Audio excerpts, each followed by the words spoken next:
لیکن میرا منشا ہرگز ہرگز ہرگز قرآن مجید کی توہین نہیں ہے، کیونکہ میرا پورا بیان قرآن کی تصدیق پہ ہو رہا ہے، قرآن کی صداقت پہ ہو رہا ہے. اس کا ایک ایک لفظ جو ہے وہ لوح محفوظ میں محفوظ ہے، اور اسی کے مطابق لکھا گیا، اسی کے مطابق پڑھا گیا، اور اللہ کی ذات سے نکلا ہوا کلام ہے. میں نے ہرگز ہرگز آپ کو ان پڑھ کا لفظ آپ کے لیے استعمال نہیں کیا، یہ توہین کا لفظ سمجھتا ہوں میں. میری طرف کسی نے منسوخ کیا کہ میں نے یہ کہا ہے کہ میں نے نبی کو معاذ اللہ ان پڑھ کہا ہے، ہرگز نہیں. میں نے کہا آپ صلی اللہ علیہ وسلم لکھنا پڑھنا نہیں جانتے، یہ لفظ امی کا ترجمہ ہے. میں سمجھتا ہوں کہ اگر کسی کو یہ میرے لفظ سے یہ لگا ہے کہ میں نے سید الانبیاء صلی اللہ علیہ وسلم کی توہین کی ہے تو میں اس سے بھی معذرت چاہتا ہوں.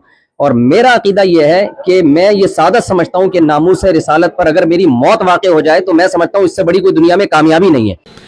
دوسری طرف جب قرآن کریم کے الفاظ نازل ہو رہے ہوتے تھے تو رسول کریم سرور عالم صلی اللہ علیہ وسلم کو یہ فکر ہوتی تھی کہ یہ وحی کے کلمات ہیں، قرآن کریم کے کلمات ہیں، یہ کہیں میں بھول نہ جاؤں. لہذا ادھر جبریل امین علیہ السلام قرآن کریم کی تلاوت فرما رہے ہیں اور ادھر نبی کریم صلی اللہ علیہ وسلم ساتھ ساتھ اس کو دہراتے جا رہے ہیں کہ ان میں سے کوئی لفظ مجھ سے بھول نہ جائے. تو دوہری مشقت، ایک وحی کی بذات خود مشقت اور ایک اس قرآن کریم کو اپنے حافظے میں محفوظ کرنے کی مشقت.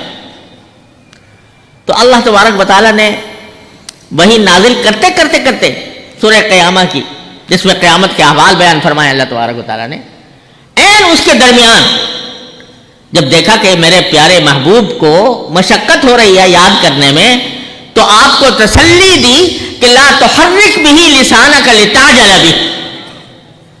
اے میرے محبوب، تم اپنی زبان کو حرکت دینے کی تکلف نہ کرو کہ جلدی جلدی یاد کرنے کی کوشش کرو.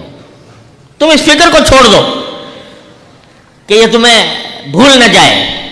اپنی زبان کو حرکت نہ دو، جلدی کرنے کے لیے اور یاد کرنے کے لیے حرکت نہ دو، بس سنتے رہو. کیوں؟ ان علینا جمعہ وقرآنہ. یہ جو تمہارے ذہن پر ایک بوجھ ہے کہ میں کیسے یاد کروں گا، بعض اوقات ایک مرتبہ سورہ انعام کے بارے میں آتا ہے کہ پوری سورہ انعام، اتنی طویل سورت جو ایک پارے سے زیادہ کے پر مشتمل ہے، اکٹھی نازل ہوئی تھی. روایات میں آتا ہے کہ 40,000 فرشتے لے کر آئے تھے وہ سورہ انعام، پوری کی پوری اکٹھی. تو آپ کو اگر یاد کرنے کا بھی مسئلہ ہوتا تو ادھر وہ وحی کے نزول کی شدت ہے اور ادھر اتنی بڑی سورت کو یاد کرنے کی شدت ہے. تو اللہ تعالیٰ نے فرمایا میرے محبوب تم اپنی زبان کو حرکت دے کر جلدی جلدی یاد کرنے کی کوشش نہ کرو. کیوں؟ ان علینا جمعہ وقرآنہ. ہماری ذمہ داری ہے. کیا ذمہ داری ہے؟ کہ اس قرآن کو تمہارے سینہ اقدس میں محفوظ کر لینا. یہ ہماری ذمہ داری ہے. تمہیں کسی حافظ اور قاری سے حفظ کرنے کی ضرورت نہیں، نہ تمہیں خود دہرانے کی ضرورت. ہماری ذمہ داری ہے. ان علینا جمعہ، یعنی اس کو تمہارے سینے میں محفوظ کر دینا، یہ ہماری ذمہ داری ہے. ایک ذمہ داری تو یہ ہے کہ ہم تمہارے سینے میں اس کو محفوظ کر دیں گے. دوسری ذمہ داری یہ ہے کہ اس کو ہم تمہارے سامنے تلاوت کروائیں گے اپنے محبوب فرشتے جبرائیل علیہ السلام سے. قرآن یعنی وہ تمہیں پڑھ کر سنائیں گے، اور پڑھ کر اس طرح سنائیں گے جیسے کہ ہم چاہتے ہیں.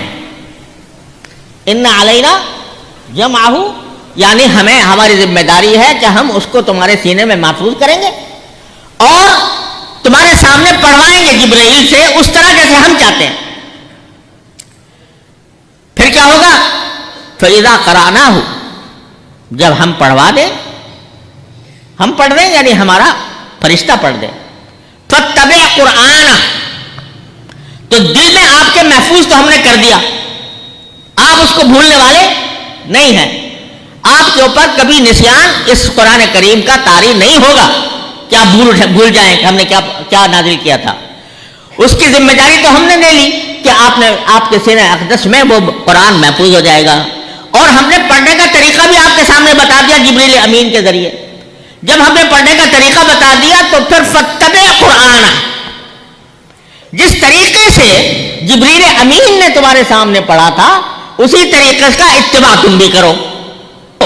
قرآن کریم کو تو اسی طرح پڑھو جس طرح تمہارے سامنے جبریل امین نے پڑھا تھا.